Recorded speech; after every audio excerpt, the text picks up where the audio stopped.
Assalamualaikum warahmatullahi wabarakatuh. Kembali lagi bersama saya Kak Maftuhatul Hima dari Pendidikan Biologi 3C Universitas Negeri Semarang. Bagaimana kabar teman-teman? Semoga selalu diberi kesehatan dan tetap semangat mengikuti pembelajaran kali ini. Pada kesempatan kali ini kita akan membahas tentang keanekaragaman hayati, di mana topiknya adalah ancaman dan pelestarian keanekaragaman hayati di Indonesia. Ini merupakan materi SMA kelas 10. Baiklah, sebelum memulai pembelajaran kali ini, marilah kita berdoa sesuai agama masing-masing. Berdoa, mulai. Berdoa selesai. Nah, tujuan pembelajaran kita kali ini yaitu ada dua. Yang pertama, teman-teman mampu untuk mengemukakan ancaman keanekaragaman hayati di Indonesia.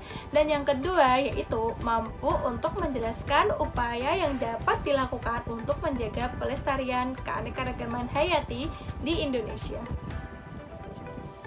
Tahukah teman-teman, di Indonesia banyak hewan dan tumbuhan yang terancam punah loh. Contohnya seperti badak cula 1, orangutan Kalimantan, harimau Sumatera, komodo, dan lain-lain. Untuk itu kita perlu mempelajari ancaman apa saja sih menyebabkan mereka punah, serta upaya pelestariannya agar tetap terjaga sampai anak cucu kita nanti. Selain itu, keanekaragaman hayati berfungsi untuk keseimbangan lingkungan dan ekosistem. Nah, yang pertama kita bahas adalah ancaman keanekaragaman hayati di Indonesia. Faktor yang menyebabkan terancamnya flora dan fauna itu ada 5. Yang pertama yaitu perubahan habitat, yang kedua perubahan iklim, yang ketiga kompetisi spesies eksotik, yang keempat eksploitasi berlebihan, dan yang terakhir adalah pencemaran. Nah, faktor yang pertama yaitu perubahan habitat. Perubahan habitat dapat disebabkan oleh faktor alam dan faktor manusia. Untuk faktor alam yang pertama adalah gunung berapi. Letusan gunung berapi disebabkan oleh endapan magma di perut bumi yang didorong keluar oleh gas bertekanan tinggi. Salah satu contoh letusan gunung berapi adalah pada letusan Merapi yang terjadi pada 26 Oktober 2010. Hal ini mengakibatkan sedikitnya 358 orang tewas, serta banyak tumbuhan dan hewan yang mati akibat tersebut. Nah, faktor selanjutnya adalah badai. Badai terjadi karena tingginya suhu di permukaan bumi. Dari badai yang paling berbahaya adalah sambaran petir, banjir bandang, dan angin kencang. Badai tertinggi di Indonesia adalah badai Markus yang terjadi pada tanggal 16 sampai 24 Maret yang melanda Jawa Barat, Jawa Tengah, Yogyakarta, Jawa Timur, Bali, Nusa Tenggara Barat, Nusa Tenggara Timur, dan kecepatan anginnya mencapai 230 km per jam. Faktor berikutnya adalah tsunami. Tsunami merupakan gelombang air besar yang disebabkan gangguan di dasar laut. Contohnya adalah pada tsunami di Aceh pada tanggal 26 Desember 2004. Korbannya mencapai 230.000 sampai 280.000 jiwa. Sungguh banyak sekali korbannya. Faktor selanjutnya adalah perubahan habitat karena faktor manusia, seperti penebangan hutan liar dan juga pembakaran hutan yang banyak dilakukan, baik itu untuk kepentingan diri sendiri atau untuk kepentingan kelompok. Hal ini akan menyebabkan fauna dan flora di hutan mati karena tidak ada tempat tinggal lagi. Nah, itulah faktor perubahan habitat. Faktor kedua adalah perubahan iklim. Perubahan iklim merupakan ancaman serius bagi keanekaragaman hayati di Indonesia.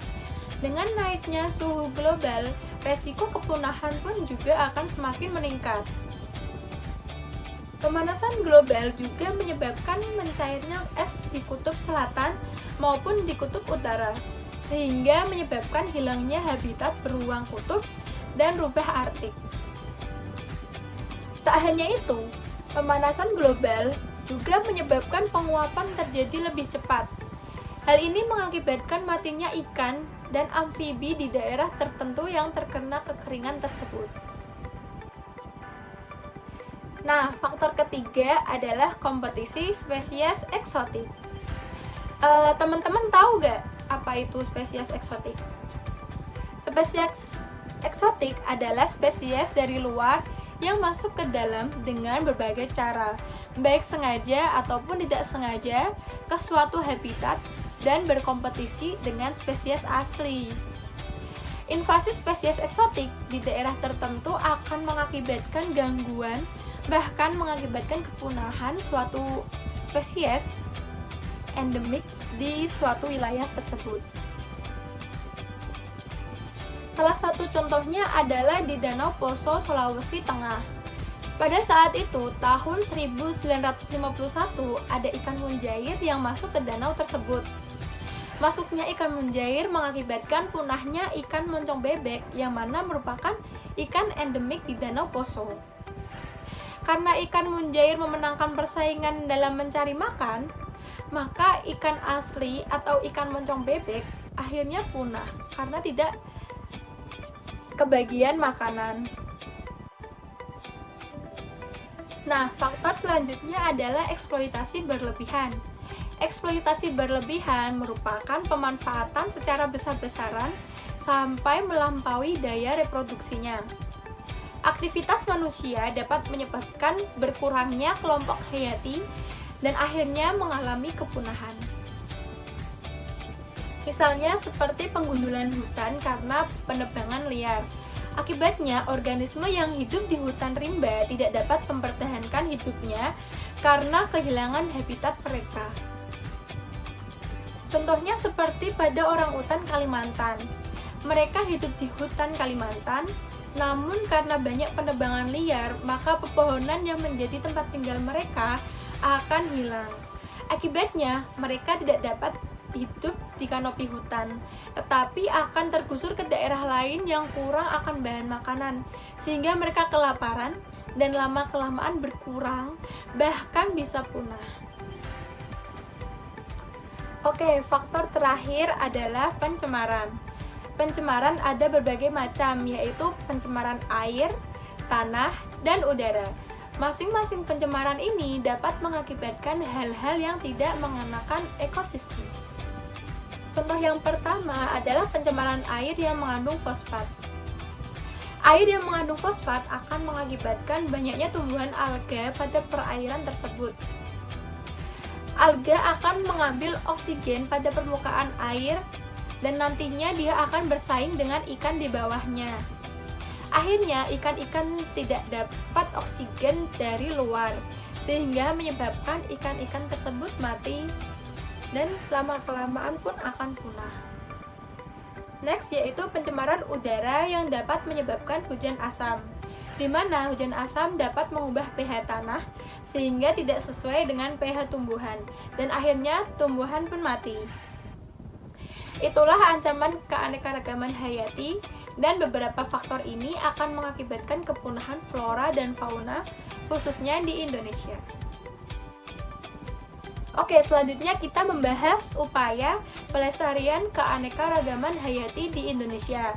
Setelah banyak ancaman, kita harus mengusahakan untuk melestarikan flora dan fauna di Indonesia.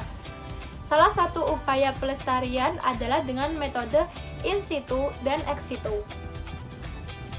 Metode in situ merupakan upaya pelestarian keanekaragaman hayati yang langsung di alam, yaitu di habitat aslinya atau tempat flora dan fauna berada. Metode ini memberikan perlindungan pada daerah yang memiliki sistem unik serta flora dan fauna yang terancam di dalamnya. Metode selanjutnya adalah metode ex situ. Metode ex situ yaitu upaya pelestarian flora dan fauna di luar habitat aslinya dengan tujuan dikonservasi dan perlindungan. Metode ini dilakukan saat habitat asli flora dan fauna hancur total atau faktor bencana alam. Salah satu contoh pelestarian in situ pada flora yaitu cagar alam Krakatau. Sedangkan pada fauna yaitu pada Swaga Marga Satwa Padang Sugihan untuk melestarikan gajah Sumatera.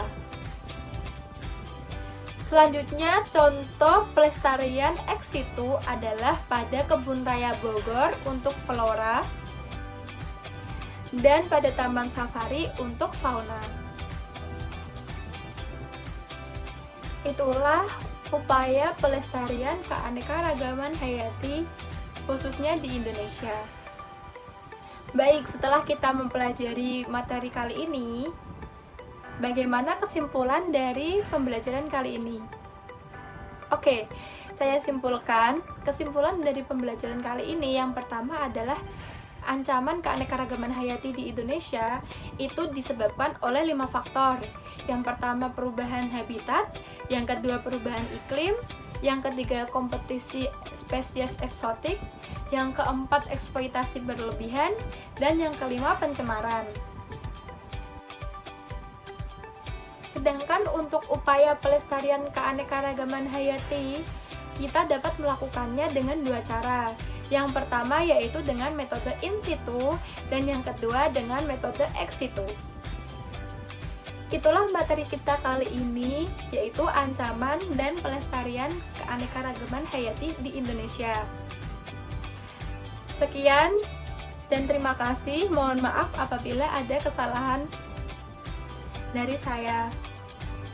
Oh iya, jangan lupa like, comment, subscribe, and share ke teman-teman kalian supaya kita bisa belajar sama-sama biologi. Biologi, asik. Wassalamualaikum warahmatullahi wabarakatuh.